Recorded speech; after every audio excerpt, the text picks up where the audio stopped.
ठीक है, तो संधियां 8 तरह की, इसके अलावा 2 तरह की देखी थी जिनमें मूवमेंट होता है और जिनमें मूवमेंट नहीं होता। तो ऊपर देख पा रहे होगे, संधियां 2 प्रकार की, स्थिर और चेष्टावान।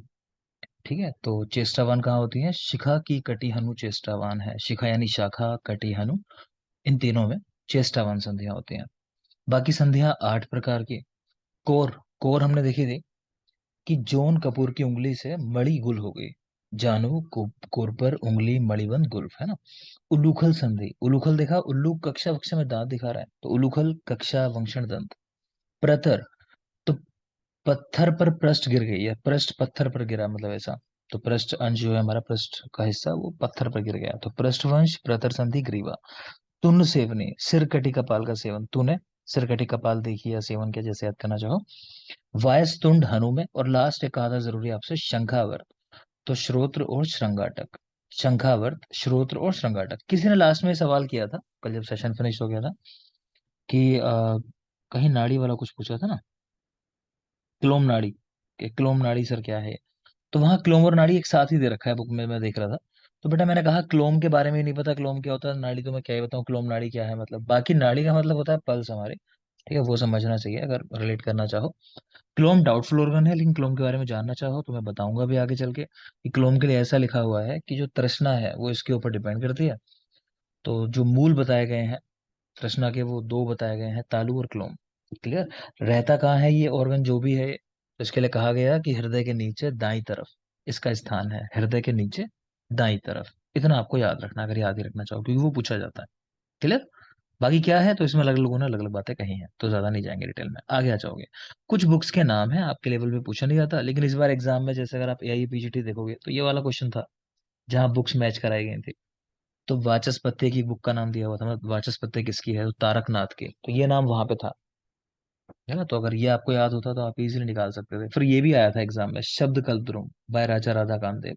ध्यान आ रहा है, हमने पेपर डिस्कस किया था अभी। तो दोनों थे उस एक ही क्वेश्चन के अंदर, तो इसलिए नाम याद होने चाहिए। खैर, आपके सिलेबस में नहीं है तो नहीं डिस्कस करते, आगे आ जाओ।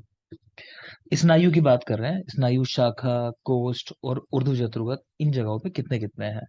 तो नंबर आपको बस इतना याद रखना है, 600, 230 और 70। शाखा में 600, कोष्ठ में 230 और ऊर्ध्व जत्रुगत 70, इतना ही याद रखना। टोटल 900, स्नायु में ना आ रहा है तो ना से 900 मतलब याद रखना है। प्लस शाखा में 600 है, मध्य शरीर के अंदर 230 और ऊर्ध्व जत्रुगत 70। प्लस अगर कुछ याद ही रखना चाहो तो ये याद रख सकते हो कि ग्रीवा में 36 है स्नायु और मूर्धा में 34 है। तो मतलब मूर्धा में सिर में कम है और ग्रीवा में ज्यादा है, तो उससे तो 36 और 34। जरूरी जो है वो ये वाला डिवीजन है कि स्नायु 4 तरह के, प्रतान, व्रत, प्रथु और सोशिर। ये डिवीजन मैंने आपको ऑलरेडी याद कराया हुआ है, लेकिन उदाहरण नहीं याद कराया, इसके उदाहरण यहाँ देखोगे। तो स्नायु 4 तरह के, प्रतान, व्रत, प्रथु और सुषिर। प्रतान का उदाहरण है शाखा और संधि। ठीक है, पीछे आपने देखा था, ये वाला देखोगे, एक शिखा की कटी हनु चेष्टावान है संधियों में। और यहाँ देख पा रहे हो, यहाँ है पिता ने शिखा से संधि कर ली, पिता ने शिखा से संधि कर ली, है ना। संधि कहते हैं कोई समझौता कर लेना, जैसे तो पिता ने कहा होगा ठीक है बेटा तुम ये कर लो तो मैं तुमको ये लाके दे दूंगा, जैसे पेरेंट्स कई बार कह देते हैं, उस तरह से याद कर लो। तो पिता ने यानी प्रतान शिखा से संधि कर ली, तो शिखा यानी शाखा और संधि कर ली मतलब संधि। चलो एक बात बोल देता हूँ, पढ़ रहे हो इस बीच में कि अभी ए पीजीटी का रिजल्ट आया है, क्योंकि मेरे पास अभी एक दो बच्चों के मैसेज आए से अच्छा नहीं लगता पढ़ के कि हमें लगता है सर हम उतना अच्छा नहीं कर पाए, बाकी लोगों ने बेहतर किया, हम फेल हो गए, दोबारा फेल कुछ नहीं होता। ठीक है, कुछ नहीं, परेशान नहीं होना है।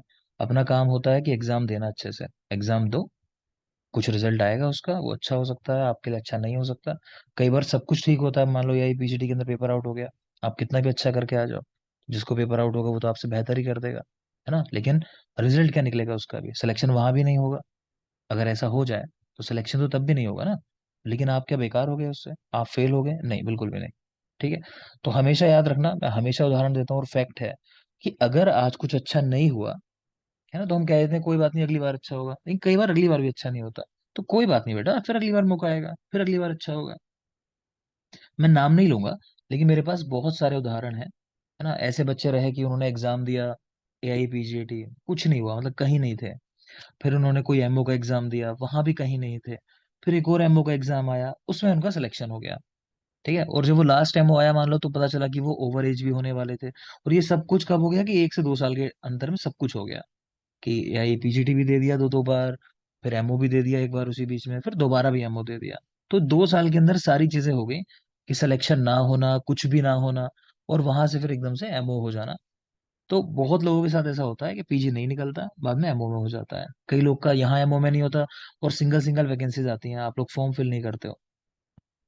तो कई जगह सिंगल वैकेंसी आती है, जैसे ऋषिकेश में आ जाती है, एम्स में सिंगल वैकेंसी आ गई, रायपुर एम्स वहां सिंगल वैकेंसी आ गई आयुष की, तो आप लोग नहीं फॉर्म फिल करते। मैं जानता हूँ ऐसे उदाहरण की सिर्फ 3 बच्चे गए एग्जाम देने, सिर्फ 5 ही बच्चे गए एग्जाम देने। अब फर्क नहीं वो कैसे थे, उन्हीं में से किसी का होगा, वो पहुंच जाते हैं। जिसका कहीं नहीं होता, वो हर जगह उसको टक्कर जरूर मारनी चाहिए, हर जगह टक्कर मारनी चाहिए, आपका सिलेक्शन नहीं हो रहा है तो कहीं ना कहीं ऐसा होगा, या तो ईश्वर आपको ले जाएंगे। है ना, वो कहानी सुनिए ना, कि ऐसा होता है कि एक किसान होता है, तो फंस जाता है कहीं। तो किसान जब फंस जाता है, तो वो भगवान की बहुत पूजा करता होता है। तो लोग उसको बोलते हैं कि भाई चल यहाँ से, कि बाढ़ आने वाली है उस जगह पे। तो वो जाता नहीं, कहता नहीं भगवान ने जो है, मैं भगवान की पूजा करता हूँ, मुझे बचा लेंगे। तो खैर, वो नहीं जाता। तो घर में देखता है टीवी पे संदेश आने लगता है कि भाई इमरजेंसी है, सबको अपनी जगह खाली कर देनी चाहिए, तब भी नहीं जाता, कहता नहीं भगवान बचा लेंगे। फिर वो घर में होता है, वहां बाढ़, चारों तरफ पानी आ गया होता है, तो लोग आगे होता है। तो लोग उसको बोलते हैं भाई बाढ़ आ गई है, चलो ले चलें तुमको। तो कहता नहीं नहीं, भगवान है, वो बचाएंगे मुझे, मुझे जरूरत नहीं है। फिर उसके बाद हेलीकॉप्टर आता है, सेना आती है बचाने के लिए, बचाओ अभियान में, कि भाई चलो बाढ़ आ गई है। तो तब भी नहीं जाता, कहता नहीं, मुझे भगवान पे भरोसा है, भगवान बचा लेंगे। फाइनली वो बाढ़ में बह के मर जाता है। तो जब मर के ऊपर जाता है, तो भगवान से कहता है कि मैं बहुत नाराज हूँ, मैंने आप पे इतना भरोसा किया और आपने मुझे मरने दिया। तो भगवान बोलते हैं मैं क्या करता भाई, कि मैं तो तेरे लिए मैंने टीवी में न्यूज चलवाई, तेरे लिए मैंने लोग भेजे नाव लेके, हेलीकॉप्टर भेज दिया तेरे लिए, लेकिन तूने कोई कोशिश ही नहीं की। तू कहीं भी नहीं आया, तू कहता रहा कि मैं बचाऊंगा, अरे मैं ही तो बचा रहा हूँ तुझे हर बार से, है ना। तो सेम बात होती है, जब कहीं कुछ ना होना, तो परेशान नहीं होना है, बस सब जगह जाके सिर जरूर मारना है। भगवान ने कहीं ना कहीं कोई दरवाजा रखा है आपके लिए, तो वहां पे जब पहुंचोगे, तो फिर सब कुछ ठीक हो जाएगा। ठीक है, तो परेशान मत होना इस चीज से, सिलेक्शन होना ना होना, मैं हमेशा कहता हूँ। प्लस आज की डेट में आयुर्वेद में, प्राइवेट में, और बहुत तरीके से जानते हो लोग, तो यूट्यूब पे फर्जी वीडियोस बना के, इधर उधर कुछ बना के कितना पैसा कमा रहे हैं। तो परेशान होने की कभी कोई जरूरत नहीं है। प्लस आप बहुत जरूरी हो अपने माँ बाप के लिए भी, है ना, अपनी फैमिली के लिए, जिनसे भी आप संपर्क में हो, तो सबके लिए आप बहुत जरूरी है। आप किसी को भी बैठा के पूछोगे, बताओ 2 चीजें हैं, कि एक ये कि मैं फेलियर हूँ लाइफ के अंदर, ये एक्सेप्ट कर लूँ मैं। दूसरा कि नहीं, मैं जो हूँ मैं अच्छा हूँ। आपके लिए क्या जरूरी है, कि मैं एग्जाम निकाल के, मतलब एग्जाम निकालना ही चाहिए मुझे हर हाल में, अदरवाइज मैं फेलियर कहलाऊंगा, या फिर ये नहीं निकला एग्जाम, कोई बात नहीं बेटा, आओ तुम, वो कुछ ना कुछ अच्छा कर लेंगे। तो हर पेरेंट्स, हर कोई आपका चाहने वाला यही कहेगा, कोई बात नहीं, एग्जाम कोई बड़ी चीज नहीं होती। ठीक है, तो घबराना नहीं है, आराम से अपना काम करो। जिनका नहीं हुआ, किसी वजह से पेपर खराब हो गया, पहली बार दूसरी बार, रहने दो, कोई समस्या नहीं, हो गया सो हो गया, आगे हो जाएगा कुछ बेहतर। ठीक, जिसका यहाँ भी नहीं हुआ हरियाणा पीएससी में, तो जल्दी यूपी में आ जाएगा। मान लो यूपी का बच्चा है, माफ करना थोड़ा सा टाइम ले रहा हूँ मैं आपका आज, लेकिन ये बात कहना जरूरी है बेटा, क्योंकि कई बच्चे ऐसे हैं, है ना, उनको मैं सोच के बोल रहा हूँ, नाम नहीं लूंगा, लेकिन आप समझ रहे होगे जिनको मैं बता रहा हूँ ये बातें। दूसरा एक ये भी उदाहरण है, देखो, मैं जानता हूँ ऐसे लोगों को, कि हमारे सीनियर्स हुआ करते थे, छत्तीसगढ़ में वैकेंसी आई, यूपी के लोग थे, छत्तीसगढ़ में अच्छी खासी वैकेंसी आ गई इस साल, जैसे अभी हरियाणा में आ गई है। तो क्या हुआ कि बहुत सारे लोगों का छत्तीसगढ़ हो गया, काफी अच्छे अच्छे लोग थे पढ़ने वाले, कुछ और भी थे मेहनत करने वाले, उनका नहीं हुआ, ना किसी का रजिस्ट्रेशन नहीं हुआ, किसी का हो ही नहीं पाया एग्जाम में मान लो। तो जिनका हो गया बड़े खुश थे, जिनका नहीं हुआ बड़े दुखी थे। कुछ दिनों के अंदर यूपी के अंदर आ गई वैकेंसी, अब उन लोगों ने रजिस्ट्रेशन कैंसिल करा लिया था, और उस समय काफी मुश्किल होती थी ये चीजें, रजिस्ट्रेशन एक जगह से दूसरी जगह शिफ्ट करना बहुत कम टाइम के अंदर। तो खैर वो लोग यूपी में नहीं दे पाए इंटरव्यू। अब आपको बताओ क्या बेहतर लगता है, ये ऑप्शन बेहतर लगता है, कि कोई यूपी का व्यक्ति है वो जाके छत्तीसगढ़ में जॉब कर रहा है, और एक है कि वो यूपी का व्यक्ति यूपी में जॉब कर रहा है ना। उस समय दुख हुआ होता है कि नहीं लगी छत्तीसगढ़ में मेरी जॉब, लेकिन बाद में देखोगे तो ये लोग ज्यादा खुश हैं आज की डेट में। अब वो लोग कोशिश करते रहते हैं कि किस तरह यूपी में आ जाए, आ नहीं सकते, एकदम से शुरुआत से शुरू करना पड़ेगा। बात समझ रहे हो, वैकेंसी तो आई उनके लिए, लेकिन अब वो सैलरी में बढ़ गए हैं थोड़ा, तो वो अब दोबारा नहीं शुरू कर सकते, वरना इनके भी जूनियर हो जाएंगे। ठीक है, तो ऐसा हो जाता है। मेरे साथ हुआ था, मैंने एमपी का एग्जाम दिया था, नहीं मैंने कराया, है ना, बहुत लोगों ने उस समय करा लिया, एमपी में लग गए थे वो एमओ। लेकिन मैंने इसीलिए नहीं करा कि मुझे नहीं जाना था एमपी में, मुझे यूपी में रहना था। दुख तो हुआ थोड़ा सा उस समय, ठीक है, लेकिन एमडी हो गया उस चक्कर में। उसके बाद यहाँ यूपी में हो गया। क्लियर? देखो चलो आगे। तो मन को मना लेना, मतलब कि जो भी होगा वो आगे कुछ अच्छा ही होगा, इसलिए सब कुछ हो रहा है अभी। देखते हैं आगे। तो स्नायु प्रतान, व्रत, प्रथु और सुषिर, चार तरह के होते हैं। प्रतान, तो पिता ने शिखा से संधि कर ली, पिता ने शिखा से संधि कर ली, यानी प्रतान, शाखा और संधि। दूसरे हैं व्रत, तो व्रत कंडराएं, जो कंडराएं हैं वो कह रहे हैं कि वृत्ताकार स्नायु है यहाँ पे। तो कैसे याद रख सकते हो कि मैं याद रखाता हूँ, कंडे जो होते हैं गांव में, उपले जो बोलते हैं ना, तो उपलों को कंडे कहा जाता है गांव में। तो वो राउंड शेप में ही बनाए जाते हैं, कोई ऐसा नहीं मिलेगा आपको गांव में गए तो कि हम बड़े फैशन वाले लोग हैं, हम तो ट्रायंगल शेप में बनाते हैं या हम तो रेक्टेंगुलर बनाते हैं, सब राउंड ही बनाते हैं। तो कंडे कैसे होते हैं? राउंड, मतलब वृत्त, गोल। इस तरह याद कर सकते हो। नेक्स्ट है प्रथु, तो पृष्ठ, पार्श्व, उरु, सिर। ठीक है, तो पपाऊ का सिर, पपाई द सेलर मैन, सबने कार्टून देखा होगा शायद, वो तो हम उसी पे याद रखते हैं कि पपाऊ का सिर। पपाऊ मतलब पार्श्व, पृष्ठ, उरु और सिर, इनमें प्रथु, कि पपाऊ का सिर पृथक कर दिया, अलग कर दिया। नेक्स्ट है सुशिर, आमाशय, पक्वाशय, बस्ती। सुशिर का मतलब ही होता है जहां स्पेस है, और आमाशय, पक्वाशय, बस्ती ये तीनों स्पेस ही है। ठीक है, आमाशय, पक्वाशय, बस्ती तीनों स्पेस ही तो है। तो सुशिर स्नायु यहां मिलता है। आगे आ जाएंगे। पेशियां, आप चरक सुश्रुत पे फोकस करना, यही तो पूछे गए आपके यहाँ बार बार। तो सुश्रुत की पेशियां 500 हैं, जो हमारी ट्रिक है कि पास है पेशी, पास है 500। तो पेशियां 500 सुश्रुत की, लेकिन चरक की 400 है। ठीक है, तो चरक की 400 पेशियां, चार से चरक, चार से 400, ऐसा याद कर सकते हो, भूल जाओ तो। बाकी सुश्रुत की पास है पेशी, पास है 500। आगे चलो। सुश्रुत की जो 500 पेशी हैं, इनमें एक दो सवाल बनता है, उसको देख लेते हैं। तो एक तो यहां देखोगे जानू के अंदर कितनी होती हैं, नी में 5, तो जानू में 5। चलो सवाल का जवाब दोगे। सोनल,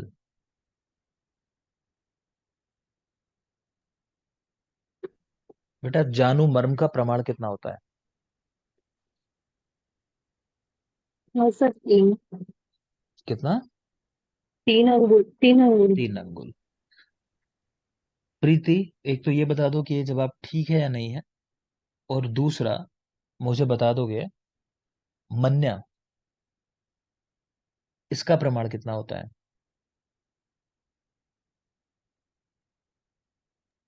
सर मुझे याद नहीं है। गलत बात है बेटा, मैंने कहा है कि आपके पास इतना समय नहीं है आप लोगों के पास कि आप सेम डे याद ना करो, चीजें करनी ही है। और अब मैं सवाल पूछूंगा भी, क्योंकि कुछ पढ़ा दिया आपको, थोड़ा पोर्शन कवर हो चुका है। प्रियंका, प्रियंका, सर ये अभी याद नहीं किया। गलत बात। पिंकू,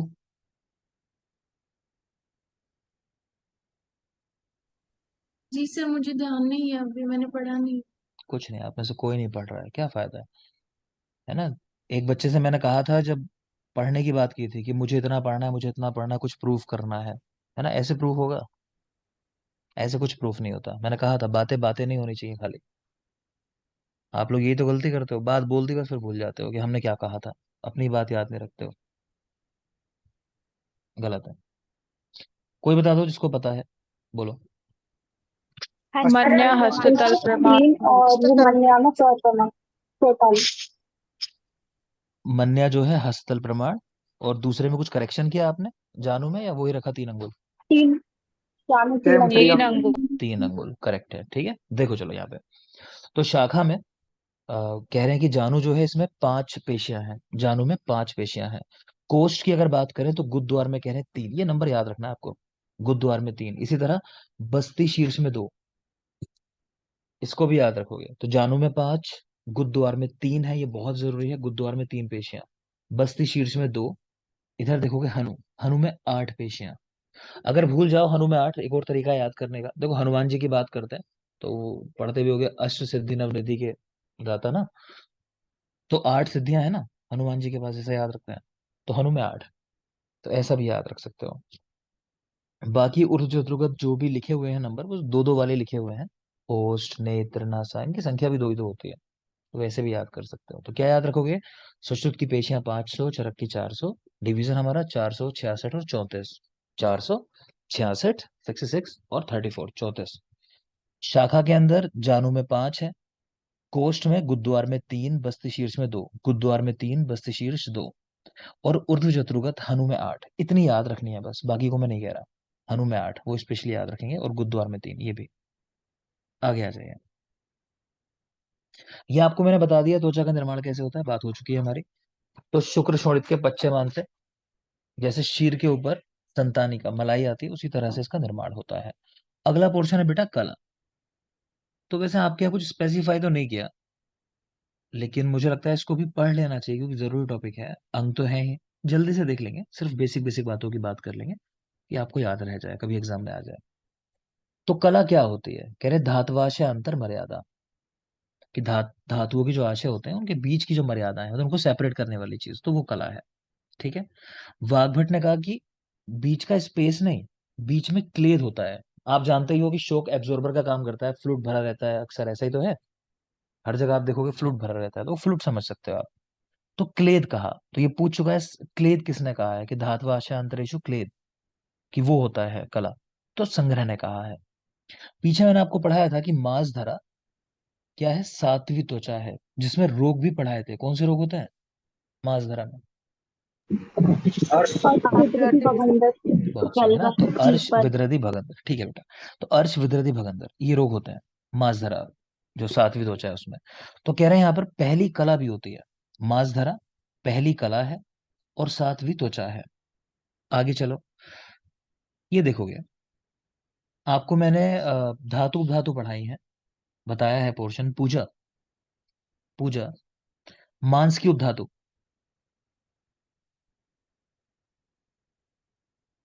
स्क्रीन पर टैप करो, माइक का ऑप्शन बना रहा होगा, उसको टच करो, माइक ऑन हो जाएगा।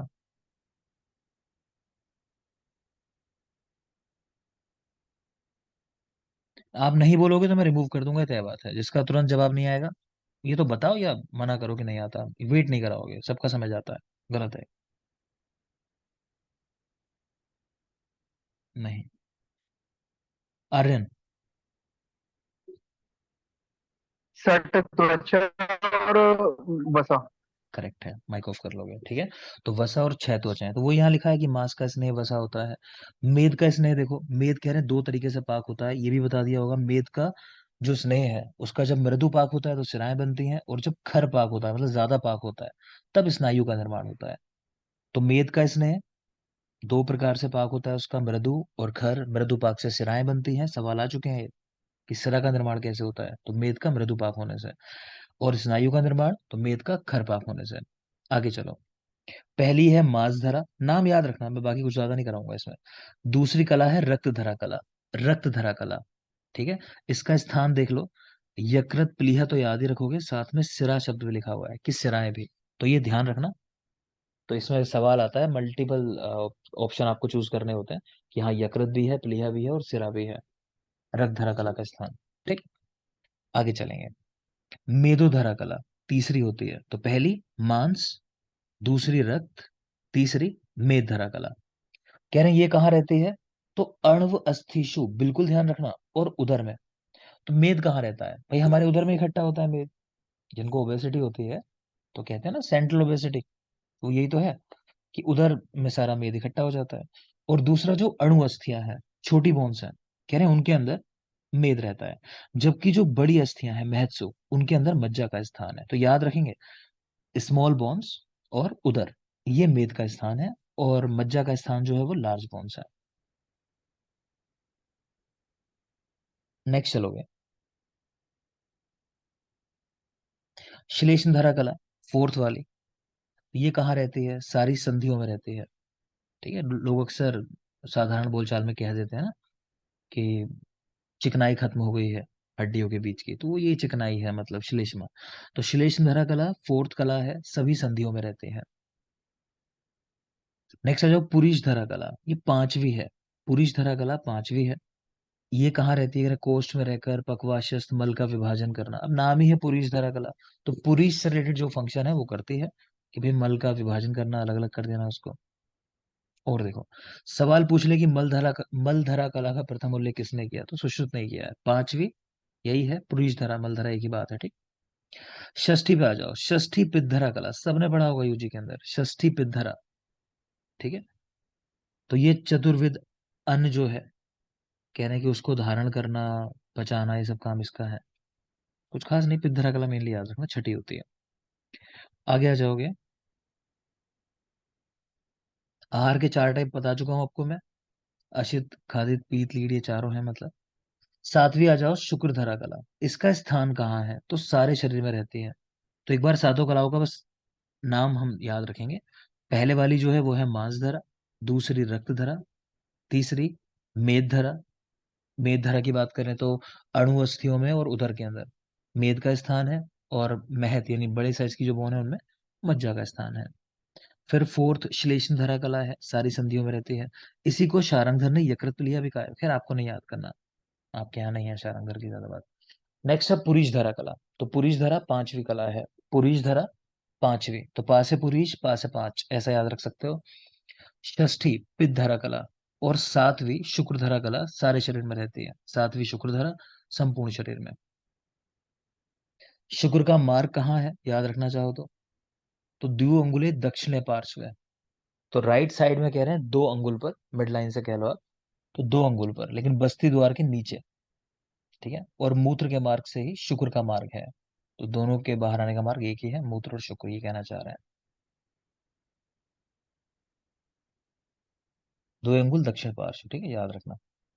यहां पर है कि किस ऑर्गन का निर्माण कैसे हुआ, ठीक है। तो इसको देखोगे आप ध्यान से, ये सुश्रुत के अनुसार है क्योंकि पूरा, और क्योंकि अंग है आपके सिलेबस में, तो ये पार्ट भी आ सकता है, और ये आया है इस बार भी एग्जाम में कुछ यहाँ से, ठीक। देखते हैं। तो कह रहे हैं गर्भवती स्त्रियों में आर्तव है श्रोत्सों के मार्ग गर्भ से रुक जाते हैं, इस रुके आर्तव से अपरा का निर्माण होता है। तो कोई पूछे अपरा या प्लेसेंटा वो कैसे बनती है, तो गर्भवती स्त्रियों में आर्तव है श्रोत्सों के मार्ग रुक जाते हैं, तो ये कंडीशन क्या होती है, इसको बोलते हैं फिजियोलॉजिकल एमिनोरिया कह सकते हो, है ना। तो प्रेगनेंसी की वजह से ये चीज हो गई है। तो अपरा निर्माण उस रुके हुए आर्तव से होता है, ठीक है।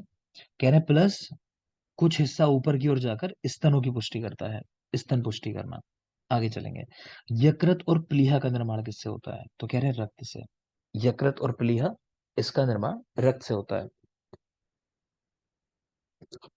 फिर कह रहे हैं रक्त के फेन से, रक्त का जो फेन है उससे फुफ्फुस की उत्पत्ति यानी लंग्स, इजी है याद करना, फेन और फुफ्फुस, ठीक है। तो फेन से फुफ्फुस की उत्पत्ति, रक्त के मल से उंडुक की उत्पत्ति, क्योंकि उंडुक जो है, मैंने कहा ना कि मल का मलधारा कला की जो हम बात कर रहे थे, पुरुष धारा कला की, वो इससे ही संबंधित है, मेनली उंडुक के साथ ही। तो रक्त के मल से उंडुक का निर्माण होता है, क्लियर। तो रक्त से यकृत प्लीहा, रक्त के फेन से फुफ्फुस, रक्त के मल से उंडुक का निर्माण होता है। आगे देखोगे, सिर्फ सुश्रुत वाले पार्ट पे फोकस करना है। त्रिदोष प्लस रक्त, इनसे आंत्र, गुद और बस्ती का निर्माण होता है, इसको याद कर लेना। त्रिदोष है, साथ में रक्त भी है, आंत्र में, गुद में और बस्ती में। तो ऐसा कर सकते हो कि जो लोअर ऑर्गन्स है, तो उनके निर्माण में सारे दोष हैं और रक्त भी है, आंत्र हो, गुद हो, चाहे बस्ती हो। नेक्स्ट चलिए, जीवा का निर्माण कैसे होता है, तो हम याद रखते हैं जीवा के कर्म, कि हम बहुत सारे काम तो अपनी जीवा से कर लेते हैं, मीठा बोले, अच्छा बोले किसी के साथ, तो काम हो जाता है। वहीं गुस्से में बात कर लो, सब बिगड़ जाता है। तो जीवा के कर्म, कर्म मतलब का से कफ, रा से रक्त और मा से मांस, तो जीवा के कर्म ऐसा करके याद कर सकते हो। कर्म यानी कफ, रक्त और मांस, ठीक है। कंफ्यूज मत होना कहीं मज्जा कहने लगो, ठीक है, मान से। नेक्स्ट चलेंगे, कह रहे हैं कि पेशियां कैसे बनती हैं, पेशियां, मसल्स कैसे बनते हैं, तो कह रहे हैं कि जो मांस है, वायु उसको फाड़ देती है, विदीर्ण कर देती है, जिसकी वजह से पेशियां बन जाती हैं। सोचो मांस का टुकड़ा है, तो वायु उसको टुकड़ों में तोड़ दे, तो ऐसी तो होती हैं मसल्स, फाइबर से होता है, तो उन फाइबर्स की बात कर रहे हैं। तो मांस का विभाजन वायु कर देती है, उससे पेशियों का निर्माण होता है।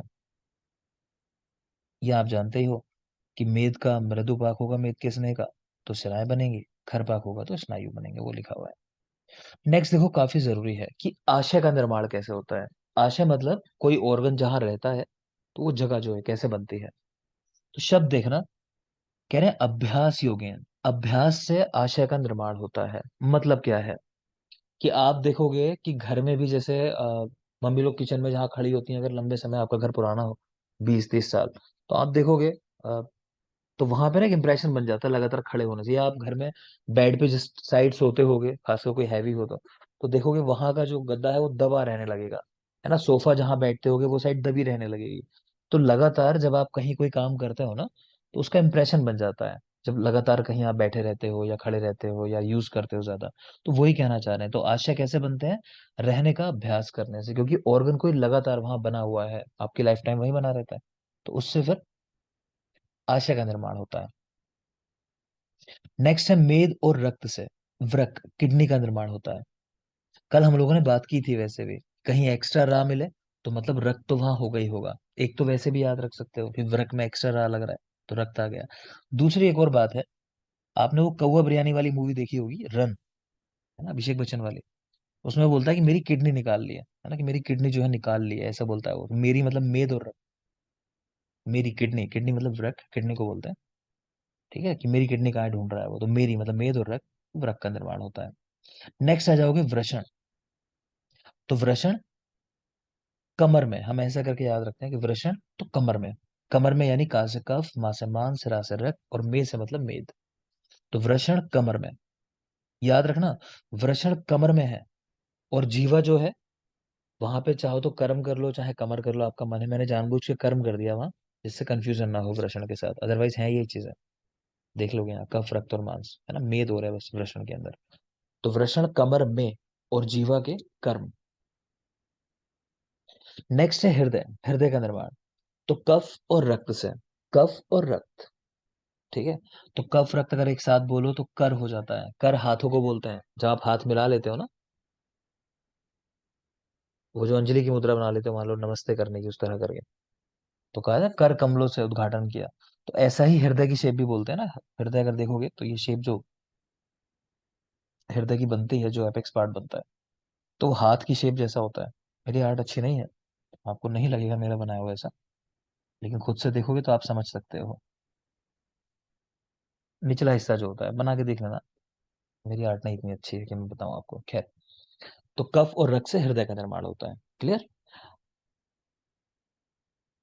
अब यहाँ पे हृदय की बात चल रही है, उसी के रेफरेंस में आगे कह रहे हैं कि हृदय के नीचे की तरफ लेफ्ट साइड में प्लीहा और फुफ्फुस होते हैं, और राइट साइड में यकृत और क्लोम होते हैं। आप इस डाउट में मत जाना कि भाई फुफ्फुस दोनों तरफ होता है, आपसे नहीं पूछेगा इस लेवल पे वो बात, है ना। उन्होंने लेकिन यही लिखा है सुश्रुत में कि प्लीहा और फुफ्फुस मतलब स्प्लीन और फुफ्फुस जो है वो दोनों लेफ्ट साइड में होते हैं, जबकि राइट साइड में यकृत और क्लोम होता है। मैंने कहा क्लोम डाउटफुल ऑर्गन है, पता ही नहीं। यकृत तो चलो लीवर हो गया, लार्जेस्ट ग्लैंड हमारी बॉडी के।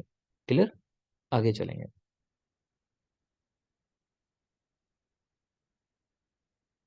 ये क्वेश्चन है, आपको बता दे रहा हूं बस, कि हृदय का कंपैरिजन किसके साथ करते हैं, तो पुंडरिक के साथ करते हैं, कमल के साथ। कि हृदय जो होता है उसकी शेप कमल जैसी होती है, तो कमल भी देखोगे तो ऐसा ही होता है जब बंद होता है ना, तो वो भी हमारे हाथों की शेप जैसा होता है।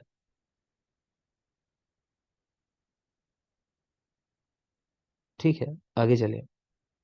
तो ये वाला टॉपिक पूरा हुआ, आपका अंगों वाला जो मेनली पोर्शन था वो हमने देख लिया है। आगे चलेंगे, निद्रा की बात करते हैं। काफी कुछ बता दिया था निद्रा के बारे में उस दिन, लेकिन अभी थोड़ा सा विस्तार से जो जो लिखा हुआ है हमारे यहाँ। चरक और सुश्रुत की ही बात की थी वहां, देखते हैं। तो निद्रा विष्णु की माया है, ये सुश्रुत वाला पोर्शन है यहाँ जो पढ़ रहे हैं। सब लोग समझ लोगे, बट आपसे एग्जाम में ऐसा बहुत रेयरली संभावना होती है कि ऐसे सवालों में आपसे कहेगा कि बताओ चरक ने निद्रा का क्या गुण बताया है, तो इस तरह नहीं आते हैं ऐसे सवाल। आएगा तो ऐसा कि किसने निद्रा को विष्णु की माया स्वरूप कहा, तो सुश्रुत ने कहा, बस इतनी बात। आप हर एक चीज को ऐसे याद करने नहीं जाओगे कि अच्छा तामसी निद्रा सुश्रुत ने बताई है और सुश्रुत ने तामसी निद्रा में ये बातें कही हैं, तो आप बैठ के एग्जाम में याद करोगे। ऐसा नहीं, वो यही पूछेगा फिर कि बताओ इनमें से तामसी निद्रा का कौन सा गुण है। वो चरक सुश्रुत नहीं रखेगा फिर उसके अंदर। जहां भी रेफरेंस याद करना है, आपको नाम याद होना चाहिए किसने ये बात बताई है, वो मैं बता दूंगा आपको। आप जनरली रखोगे एक साथ, जैसे प्रकृति के गुण आगे बताऊंगा तो सारी प्रकृति में एक साथ ही पढ़ाऊंगा, चरक की सुश्रुत की। ऐसा कभी नहीं पूछता कि चरक के अनुसार या सुश्रुत के अनुसार। क्लियर है? तो सवाल नहीं करोगे अननेसेसरली उस चीज के अंदर। देखते हैं। तो निद्रा विष्णु की माया स्वरूप है, स्वभाव से ही सभी प्राणियों को आती है। ठीक है, इसको पापमा भी कहते हैं। विष्णु की माया स्वरूप है, पापमा भी कहते हैं। 3 प्रकार की होती है। तो आप तो एग्जाम में इतना लिख दोगे तो खुश हो जाएगा बस, वो कि हाँ पता है। सब्जेक्टिव होगा तो, कि वैकारिकी, तामसी और स्वाभाविकी, 3 प्रकार की निद्रा। अब नाम से समझ में आ जाना चाहिए कि वैकारिकी यानी कोई विकार है उसकी वजह से हो रही है। तो देखो लिख रहे हैं कि श्लेष्मा कम हो जाए, वायु बढ़ा हुआ हो, तो मन शरीर को अभितप्त करने वाली ये वैकारिकी निद्रा आती है। ठीक है। फिर है तामसी, समझ में आना चाहिए कि जिन व्यक्तियों में तम की प्रधानता होती होगी उनको आती होगी। तो तम वाले लोग कैसे होता है ना, कि हमेशा सोते रहेंगे। तो देखो, तम भूयिष्ठ कफ प्रधान लोगों को संज्ञावाही स्रोत से अवरुद्ध हो जाते हैं, अनअवबोधनी इनको सोकर उठने नहीं देती, और प्रलय काल में आने वाली निद्रा है। इस पे सवाल आ चुका है एग्जाम में कि कौन सी निद्रा है जो प्रलय काल में आती है। तो तामसी निद्रा है ना, कि भाई प्रलय आया होगा कि लोग सो गए उठ ही नहीं रहे, आज दुनिया को खत्म होना है मान लो, तो पता चला लोग सो रहे थे सोते रह गए, ये तो कहा जाता है कि वो तो नींद में था बेचारा तभी ये चीज हो गई। तो प्रलय काल में आने वाली निद्रा तामसी निद्रा। नेक्स्ट देखोगे स्वाभाविक निद्रा। तो स्वभाव से ही मान लो कि तम गुण वाला कोई व्यक्ति है, तो कह रहे हैं उसको दिन रात कभी भी आती रहेगी नींद, कोई टाइम फिक्स नहीं है उसका, कभी भी सो जाएगा वो, हर टाइम आती रहेगी। रजगुण वाले को अनियमित समय आती है, किसी दिन तो रात को 7 बजे सो गया, किसी दिन सुबह के 3 बज गए, सपने ही चल रहे हैं, कोई दिन में कोई घटना हो गई वो दिमाग में घूमे जा रही है, अरे आज तो उसने बड़ी इंसल्ट कर दी मेरी, ऐसा कह दिया। ठीक है, तो रजगुण वाले को अनियमित समय आती है। सत्व गुण वाले को अर्धरात्रि में, मतलब 12 के आसपास कह लो कि अच्छा खासा पढ़ लिख लिया अपना, अब तसल्ली मिल गई कि आज का पढ़ लिया तो बैठ के फिर पढ़ेंगे, उसको अर्धरात्रि में आती है। तो याद रख लोगे, वैकारिकी, तामसिकी, स्वाभाविकी। तामसी निद्रा है प्रलय काल में आने वाली, सबसे जरूरी इसमें यही पॉइंट है मेरे ख्याल से, प्रलय काल में आने वाली तामसी निद्रा। आगे चलो, निद्रा का कारण क्या है। तो तम को निद्रा का कारण कहा गया, तम दोष, और जागने का कारण सत्व को कहा गया। तो जागते हम क्यों हैं, सत्व की वजह से, और निद्रा का कारण है तम। लेकिन अगर पूछे निद्रा का प्रधानतम कारण या गर्यान हेतु, या फिर इसका मतलब है कि पहली प्रायोरिटी आपकी क्या होनी चाहिए आंसर लगाने में, कि तम या स्वभाव, तो स्वभाव लगाना है कि निद्रा क्यों आती है, स्वभाव है, नींद आएगी। स्वभाव ना दिया हो ऑप्शन में तो तम के साथ चले जाना, पहला ऑप्शन आपका स्वभाव आपको कंसिडर करना है। नेक्स्ट देख लो, याद होगा चरक निद्रा 6 प्रकार की, वाग्भट की निद्रा 7 प्रकार की। वाग्भट ने क्या किया कि चरक की एक निद्रा है, मनहा शरीर श्रम संभवा, उसका डिवीजन कर दिया, मन के श्रम से उत्पन्न और शरीर के श्रम से उत्पन्न निद्रा, ऐसी 2 प्रकार की बता दी, मन के श्रम से और शरीर के श्रम से उत्पन्न होने वाली। ठीक है, ये सवाल भी आ चुका है लास्ट ईयर एग्जाम में। आगे चलेंगे, नेक्स्ट है स्वप्न का कारण क्या है, सपने क्यों दिखाई देते हैं। तो रज से युक्त मन, आपका मन जो है वो रज के साथ कनेक्टेड है ना, या फिर आप विषयों के साथ बहुत ज्यादा आसक्त हो ये कह लो, लेकिन आंसर लगाना रज से युक्त मन होता है तो सपने आते हैं। तम की वृद्धि से इंद्रियां विकल हो जाती हैं, तब ना सोने वाली भूतात्मा को भी सोया हुआ जानते हैं। भाई आत्मा को कैसे पता करते हैं हम कि आत्मा जग रही है, आत्मा कभी सोती तो है नहीं, लेकिन कह रहे हैं आत्मा को जब ज्ञान मिलता है ना इंद्रियों की सहायता से, तो आपको पता चलता रहता है कि हाँ ये व्यक्ति जग रहा है, रेस्पॉन्ड कर रहा है चीजों पे।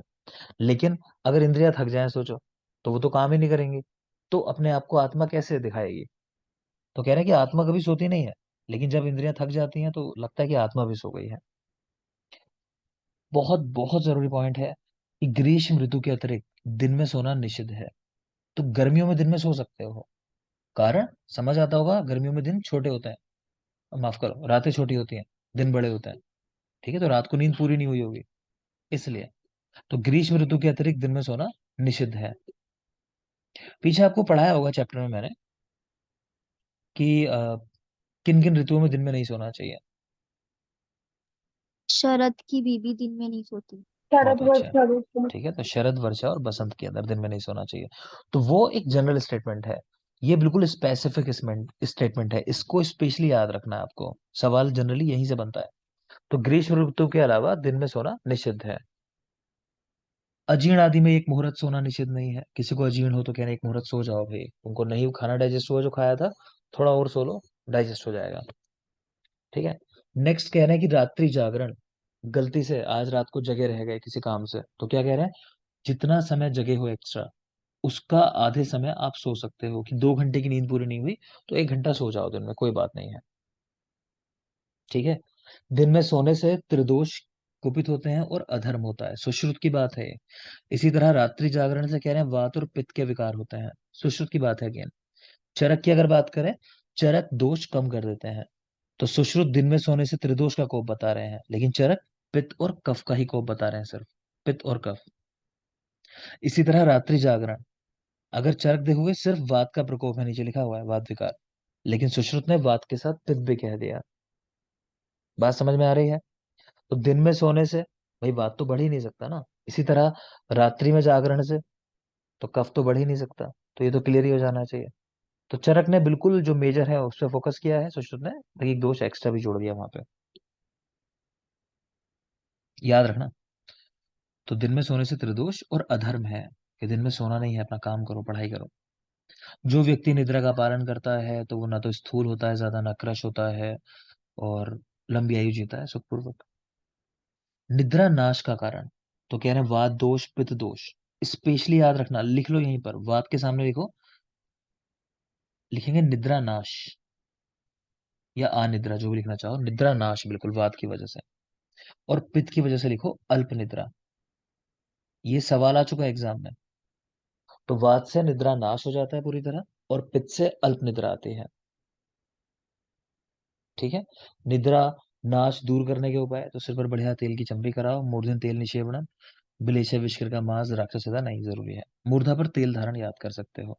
अति निद्रा आती हो तो भाई संशोधन करा लो, वमन कराओ, संशोधन कराओ, रक्त मोक्षण करा दो व्यक्ति का। मन को व्याकुल कर दो, कुछ न्यूज दे दो, भाई रिजल्ट आ रहा है, सुन रहे एग्जाम पहले प्रीपोन कर रहे हैं, 15 दिन पहले लेंगे एग्जाम, तो नींद नहीं आएगी फिर उसको। ठीक है। तो मन को व्याकुल कर दो, और अब वमन करा दो, संशोधन करा दो। तो मेनली कफ दोष तो निकलता ही है संशोधन में, जानते हो आप। ठीक है। रात्रि जागरण किसको कराना चाहिए? एक काम करो, चलो ब्रेक लो, टाइम ब्रेक का हो, फिर आपको पता नहीं चलता है। तो 10 मिनट का ब्रेक लेते हैं बेटा हम लोग, 40 मिनट सेशन के बाद, तो वो ब्रेक है 10 मिनट बाद वापस ज्वाइन करोगे। ठीक, 10 मिनट का ब्रेक है, यहीं से कंटिन्यू करेंगे आगे। 10 मिनट, थैंक यू।